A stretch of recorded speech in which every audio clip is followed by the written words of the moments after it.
Welcome to War Games on Toast, all of you lovely people. It's me, it's Toast. How are you this wonderful Wednesday? Last week I approached the Warcry community and asked them to ask me anything about Warcry so I could answer common rules questions, opinions on how the game's going, and lists, anything at all. And there was a fantastic response. There's like 20 or so replies, and today we are going to go through all of them. So let's get started. After this shilling, we're doing some shilling first. So before we get into all of that, please consider hitting like, comment and subscribe, as that helps me fight against that dastardly YouTube algorithmic demon. And if you want to help in a more tangible way, then please consider subscribing to my Patreon or my YouTube members, like all of these amazing people on screen now. You'll gain access to behind the scene videos, polls, direct access to me, and of course monthly giveaways and more. But without further ado, let's get on with the show. And now for something completely different. Okay. So, first things first, we have Stubaka the Rookie saying, do you think Warcry needs a new edition next year, or should it be on longer cycles than Games Workshop's main games? This is a really interesting question. I don't think Warcry needs a new edition yet. Warcry going a third edition is, I think one is too soon. I don't think enough's been done to currently improve second edition. And frankly, I would rather them stick in second edition and try and make it the best it could be before they move on to third. I don't think we're due a third edition yet. I would much rather see a overhaul in terms of like a Tome of Champions in a similar way that they handled first edition, or even just an update via an FAQ. We've gotten very few post-release updates, and I would love to see more of that instead of a third edition. The Tau Enjoyer. I've heard the claim before that ranged focus lists should be avoided. What is your opinion on that? Well, this was once true. So right back at the start of Warcry, a lot of ranged things were just bad, right? Basic archers are awful. They're still bad. Like the 2-3-1-3 profiles are expensive. They're expensive, and they don't do a lot of damage. They're very inefficient for the price you pay. This has changed slightly since. There are a lot of really high value ranged things in Warcry now. For example, you have the likes of the Caradon Overlords with their Aether Cannons, their Mortars. You've got Hrothgorn Mantrapper with his big old crossbow, the Bolt Boy Boss with his big old crossbow, Quiet Puck with his big old crossbow, the Arbalista with his big old crossbow. Yeah, basically, if it's a crossbow, it's probably okay. A crossbow or rifle is probably fine. Regular bows, probably avoid. Ultimately, it's a case by case.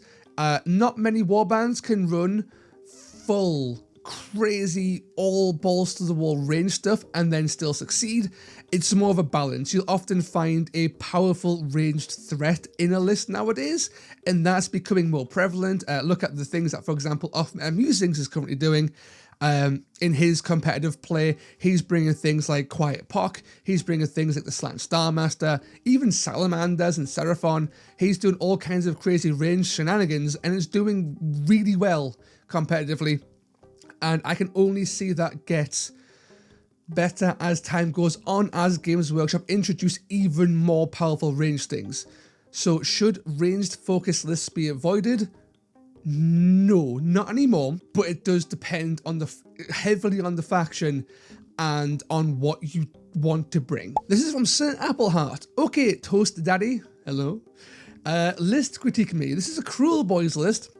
He's saying it has a Beast Knob, a Killer Boss with Boss Hacker and Scare Shield, Dagok, Fink Stealer, Jags the Bleeder, Herc the Howler, 2 Gut Rippers with Hackers, Shank and a Stabgrot.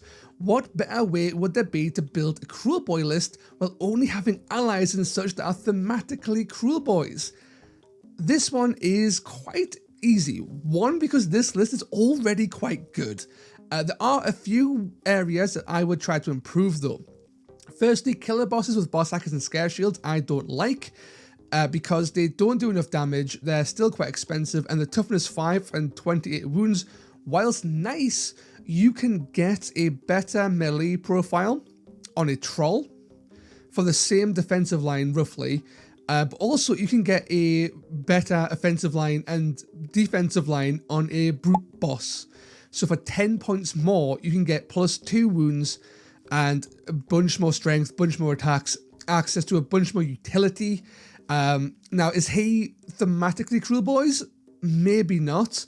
However, I do think the brute boss is outstanding in Cruel Boys and is almost, he's not a must take, but if you want to have advantage in the objective world at a good price, the boss chopper brute boss is very powerful.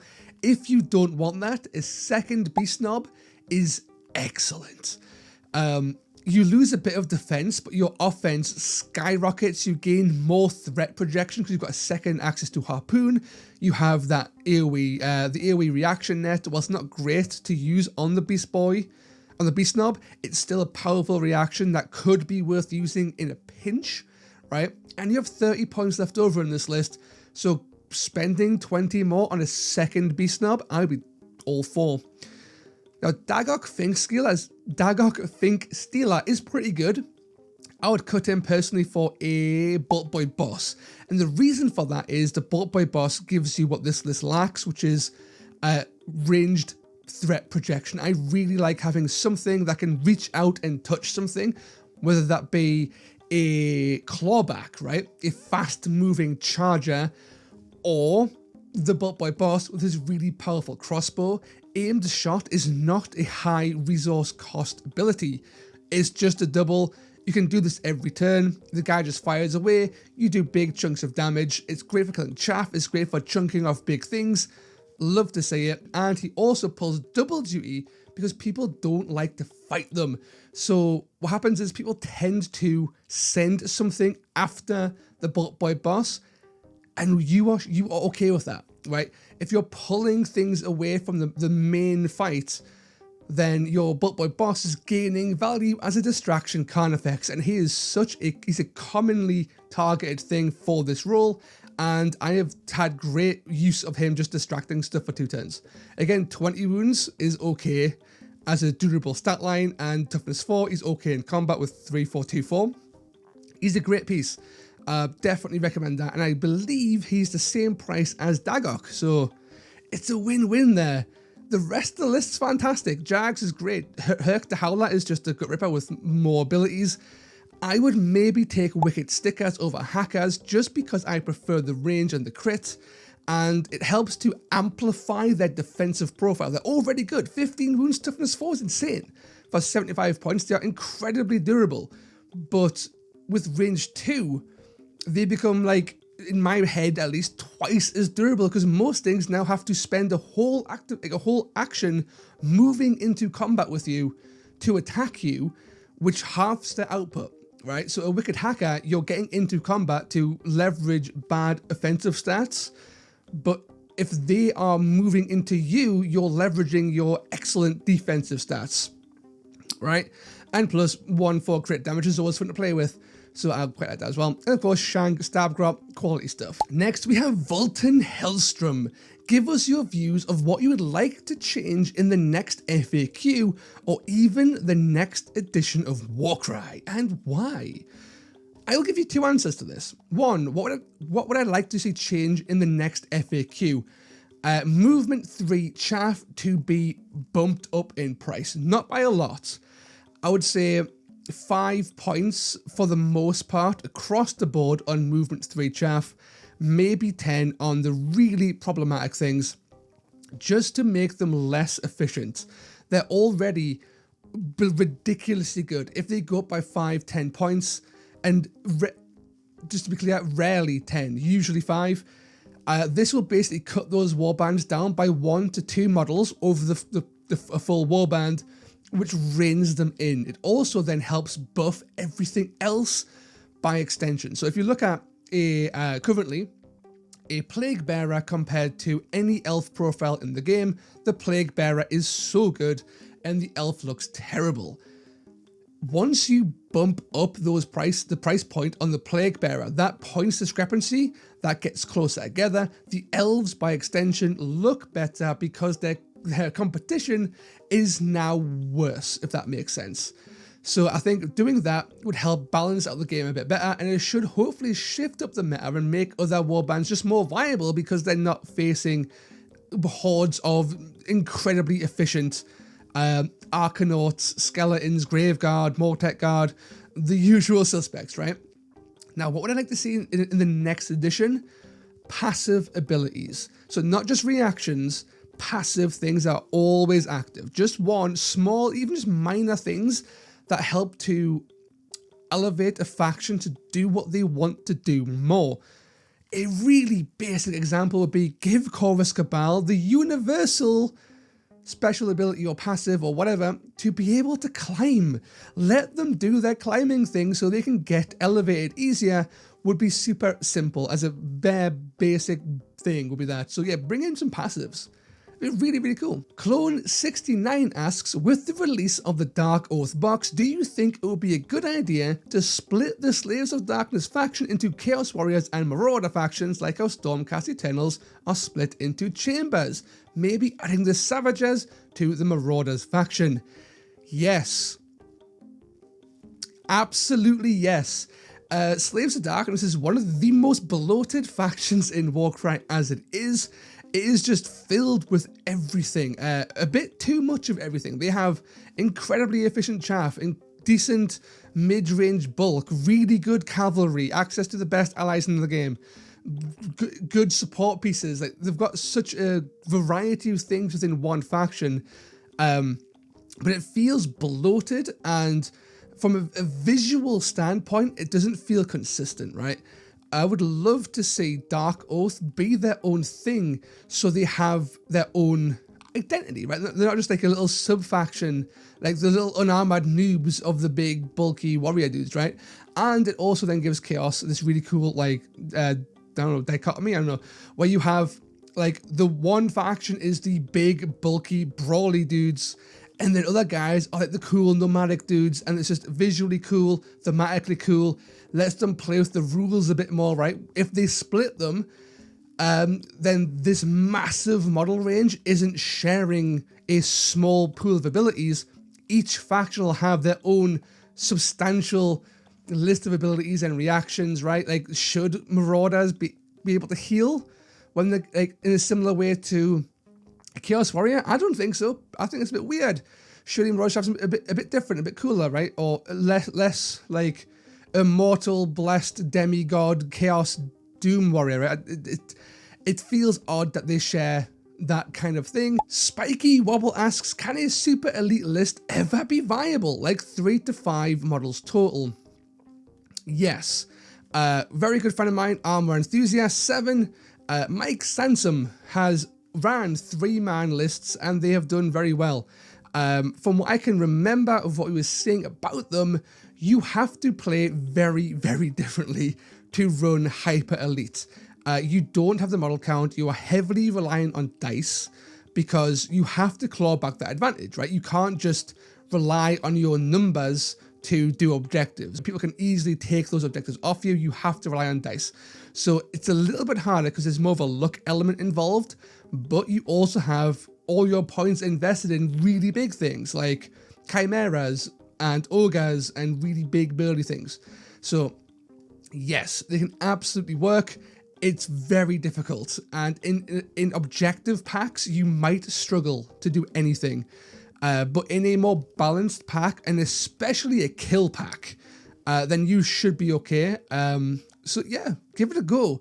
And then again, so the next question from Spiky Wobble is also, are non-flying monsters wasted points? I will throw a bit of a curveball here. I would say there are more non-flying monsters that are viable than there are flying monsters. So if anything, flying monsters are wasted points, bar the one exception. Because of all the flying monsters, the only one that's actually good is the Chimera. Everything else is not great. They're either too expensive or too big. Looking at the Zombie Dragon, the Terrorgeist, these are ginormous models that do not fit on a Warcry table. Chimera's small, compact, and powerful. So chimeras are the exception. If you look at non-flying monsters that are viable, you've got the Gorgon, the Cygor, even the Ale-Guzzler Gargant's okay. Throw in things like the Charybdis and the War Hydra, both of which are very potent, also non-flying monsters.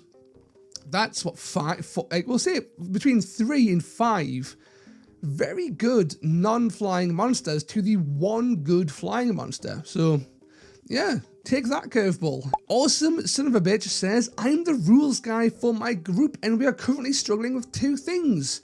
1, how do blessings work? Blessings seem to have popped up out of nowhere and I'm having a hard time finding out how and when they can be applied. My group is currently narrative focused and so we're mainly interested if it applies to narrative play. How do blessings work? 1, they are meant for matched play over everything else. Can you use this in narrative play? Yes.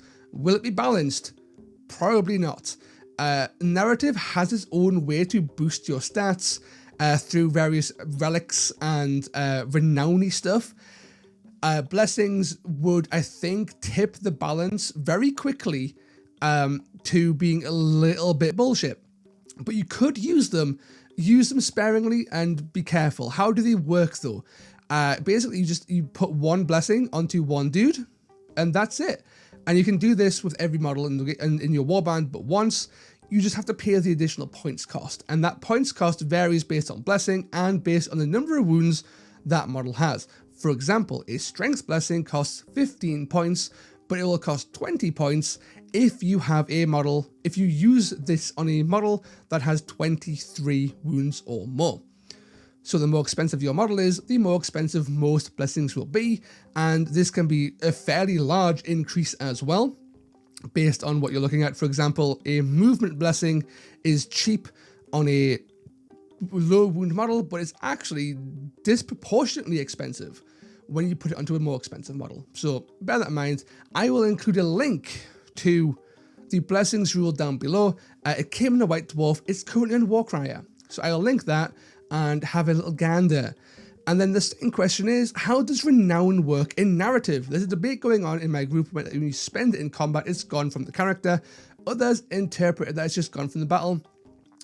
No, it is just gone for that battle. It's not a permanent loss. So once you have your renown, I believe it, and if you use it, it's just gone for the rest of that battle. You will gain that renown back automatically in the next battle. Hope that helps. Chicky3 asks, I'll go simple with it. Top 3 dream bespokes. What sort of abilities or new tricks would you love to see and what would they look like? Well, my dream bespokes were actually Sylvaneth, Ossiarch Bone Reapers, so they're coming soon, and it was Caradon Overlords. And the reason for that is I would love to see a Caradon Overlord list built around steampunk mechanized units. So not just the dwarfs, have them not be ranged focused necessarily, have them be like proper like crazed mad inventor focused. So have them have like little floating, bring in this a summon mechanic, like summonable dirigibles flying around with like little bombs or something, like something really out there, not just gunline Caradon Overlords. Let's have something a bit weirder.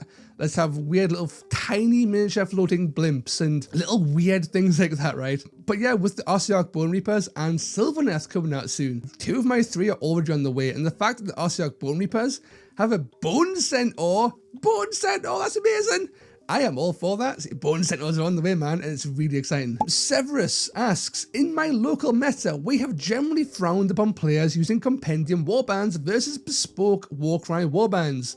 There seems to be a pronounced power difference between them. Given some of the arguments, at least according to Honest Wargamer, between Old World and Age of Sigmar and how Games Workshop does not want games competing internally, should Games Workshop consider removing Compendium play in the next edition? I understand why they did at first, given the small number of warbands available, but that is no longer the case. Okay, this is a question that has a lot of layers. I'm going to try and condense this down to something that makes sense without taking up a whole video. I don't think that removing the Compendium is good for the game. I think a lot of people got into Warcry because of the Compendium. It's one of the gateways to Warcry, is that you can play Warcry if you play Underworlds, if you play Age of Sigmar. All these games feed back into Warcry directly. A lot of players got into the game with that. If you take that away, you not only lose the vast majority of the warbands in the game. There's like 50 warbands, and most of them are Compendium, considering that Compendium includes Bespoke 1st edition warbands. They're all in Compendium. They would all go to.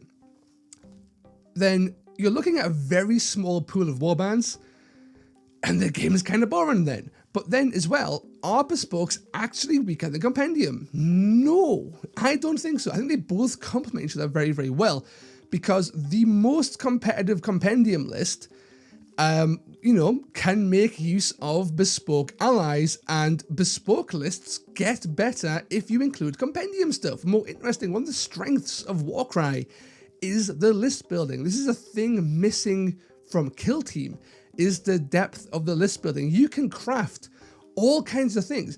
There's so much depth to Warcry list building that entire models have flew under the radar, unused, for the entirety of a 2nd edition, and only now have been discovered as being potentially competitively viable, because there's so much to discover and dive into. Warcry is far from a solved game, and this is a fantastic strength to have. It means new players and old players can go into Warcry and find something to make their own. You lose all of that the second you cut Compendium. And do I think Compendium could be better? Yes, I think Compendium is very, very dry a lot of the time, but modern Compendium stuff has been excellent. Look at Black Talons as an example. Wonderfully thematic warband. The Fleshy Accords, wonderfully rich in what they can bring to the table now. The new Caesar Sigmar, excellent, really fun, especially the Calistite hosts. Wonderful. This is all good stuff, and ultimately it's also quite balanced. But then you also look at the new Bespoke stuff, also very powerful. Flame Seekers, Monster Killers, Wildecker Hunters, even the Gorgia Morpack. These are very powerful warbands that absolutely keep up with their Compendium counterparts. So yeah, no, I would definitely not cut the Compendium because it helps the game far, far too much. And I think you would lose what makes Warcry Warcry if you cut the Compendium. So I hope that helps. Sky Cells asks, with the current edition setting being Ger, what would you like the next Warcry setting to be? Also, what do you think should be done with the OG warbands now they have been removed from Age of Sigmar? Okay, two-pronged question. What setting would I like next? I would love something like Mordheim, right? I missed Mordheim when I was a wee ben. I was too young for Mordheim, so I never got to play it. I would love to see a city-based setting. Have a Mordheim-based setting, something really cool, really urban. It's not just flesh trees again. It's not like weird lava mines from 1st edition.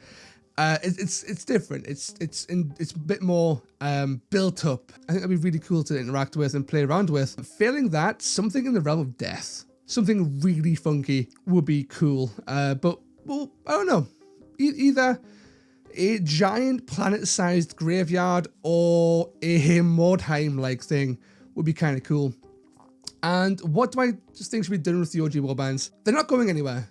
They won't sell them from next year. They are in the game, and until Games Workshop release a new edition of Warcry, I believe they'll still be supported. So we don't have any announcement about these warbands in Warcry.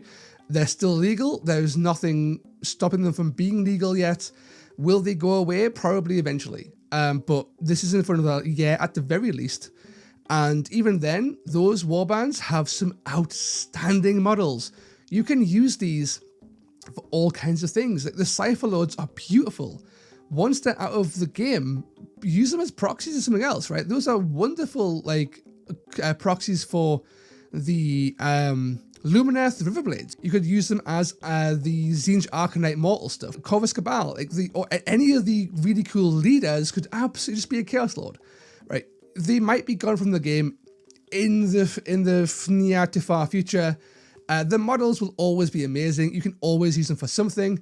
And if you have those warbands, I have many of them, you will find a way. Next, we have the Rampaging Elk. My favorite models are Croxagores and Saurus Riders and Ripperdactyls. How can I make them work, or is it a lost cause? First things first, nothing is a lost cause. That is a thought process I refuse to believe in. Everything has a use somewhere. Its use just may not be as apparent or as effective as something else. So for example, Croxagores aren't bad. Croxagores are actually pretty good. They've got good defenses, they're fast, they've got range 2, and they do good damage. The downside is their low attacks, so you just factor in a +1 attack blessing to give them more attacks, and then that's good to go. The strength of the Croxagore is their ability to, their threat range. They're fast and they have a 2-inch range.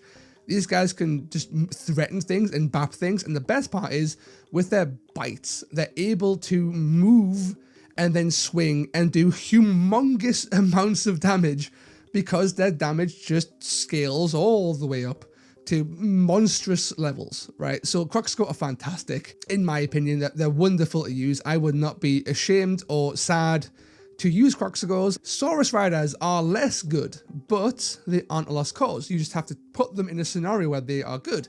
So one thing I've learned recently in the grand scheme of things about cavalry is they're expensive, but they have one really good use, and that is their incredible speed and their usual durability. Even the worst cavalry in the game tends to have 20 to plus wounds, right? And tends to be toughness 4 to toughness 5.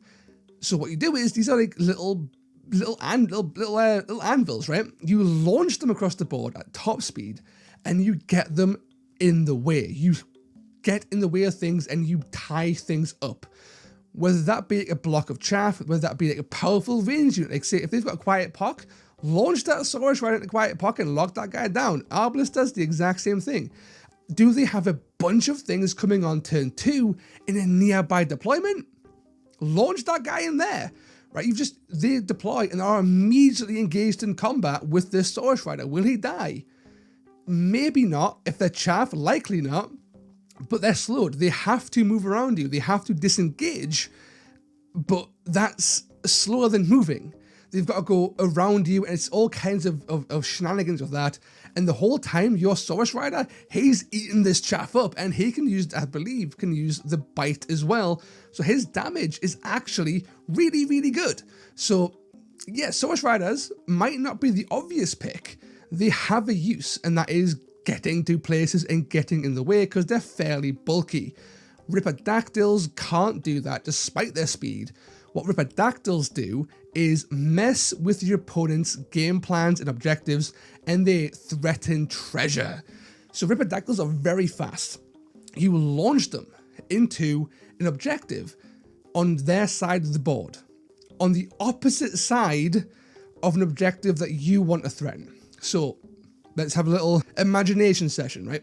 Let's say you can't threaten the far left corner because on turn 2, they have reinforcements coming in, and that is a lost cause on the far left, so you want to pressure the far right. But they know that, so they're going to send models to the far right, and you can't necessarily get enough guys there fast enough to block them off whilst holding your bottom right? Here is out.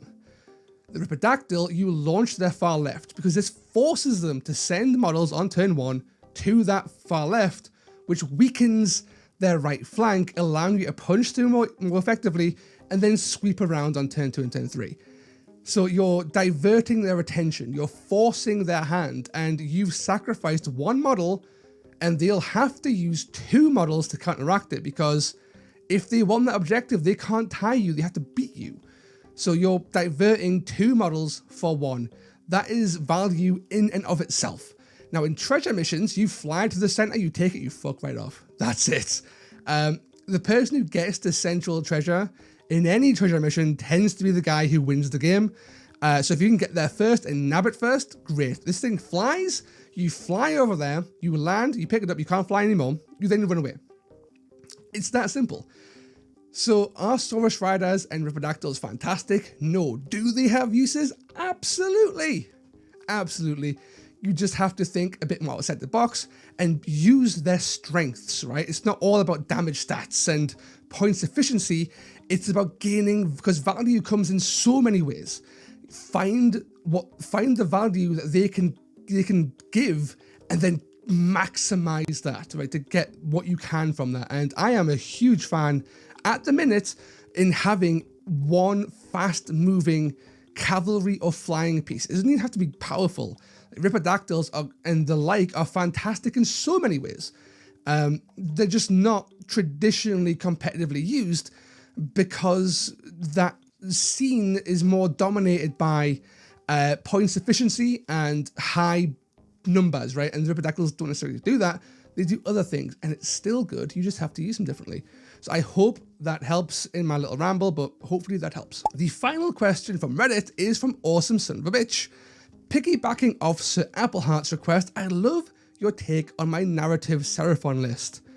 Okay, we have a Slime Star Master, a Saurus Guard, 2 Warriors with Clubs, Clack Trock, Otterpaddle, Tok, and Watch. This list is pretty good. The skinks are very fast. There's 3 skinks. You have Speed Unlock, which lets you do objective stuff, lets you do treasure stuff.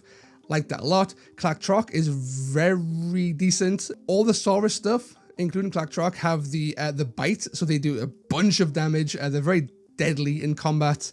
And the Slime Star Master is outstanding. High wounds, flies decently fast with fly. Long ranged, 3 high strength range shots. Can fire again, can teleport, can do all kinds of crazy things. This list is actually pretty good. The Slime Star Master could be, so not to mistake narrative for casual or less competitive, right? People can be as competitive as they want in any format. I would evaluate what my opponents are bringing and what they want to get from the narrative campaign, because the Slime Star Master might be a little bit too good based on your narrative group's defined meta, right? They might not have or want to build as competitively as a Slime Star Master may push your list into being. Now, I love the Slime Star Master. He's a very, very cool piece. He just may be a little bit overtuned for the format, but he might not be based on how you do your format. But yeah, otherwise, this is a great list. I actually like this a lot. So the final question, this comes from Patron Velas. Which of the Compendium teams do you believe need more love? Cipher Lords? Maybe. Yeah, no, yeah, there's 2. It's Cipher Lords because they're bad. They are overpriced and they don't do their gimmick very well, and they are overpriced, which is not fun. But also, Claws of Karanak. Claws of Karanak might actually be the worst of Compendium teams. Okay. Claws of Karanak's not a Compendium team. Never mind. Scrap that. No. We'll bonus. Claws of Karanak anyway. Claws of Karanak suck. They really suck. They need a lot of help. They need points cuts. They need all kinds of things. Their gimmick sucks. Their models are bad. They've got like one good thing and it ain't that great. They need so much help. Other than that, I would say probably Cipher Lords. Those guys are really kind of verging on unplayable. I've done work with them recently, but they are very hard to use and they are not great. So yeah, probably those. What is your hopes for the next Bespoke team? I've covered this already. I would love to have a Caradon Overlords with summonable dirigibles. That'd be really cool. But the next Bespoke team is actually going to be the Ossiarch Bone Reapers and Sylvaneth. My hopes are the Bone Centaur is good. The Bone Centaur is such a cool theme. It looks fantastic. I would love it to actually be good and viable as both an ally and just as a powerful leader within the new Ossiarch, right? It'd be really, really cool to see. I'm really hoping it's not overpriced because of its speed. And of course, it'll likely be mounted and that'll cut down its viability straight away. So hopefully it's not mounted, and hopefully it's not too expensive, and hopefully it's got some good offensive stats. It's a lot to ask. We're asking a lot. I hope the Bone Centaur is good. And then finally, and what are your opinions on the current new Blade Board teams just introduced in White Dwarf 499? They are really good. There's a lot of really cool things in here. Looking at Jags, with his bleeding ability, he's very powerful. The Brethren of the Bolt are hilarious. Their models are beautiful. Their abilities are really thematic. I like them an awful lot. Thricefold Discord. Ho, my God. The Slanesh Demons. Crikey, those guys are amazing. All of them are great. Vexmore, incredible miniature titan. Lascavia, the Blessed Blade. Whoo, she's a blender. And then Vashtis, the something coil, right? Wonderful support wizard. Fantastic. I can't remember the rest, sadly. Oh, there's Idoneth, there's a bunch. There's some Undead, there's some Idoneth. They're all fantastic. They're all really fun. What I love about Bladeborn in Warcry is that they allow Games Workshop to introduce really busted shit, potentially. But things that are like out there that you couldn't really put into an actual warband.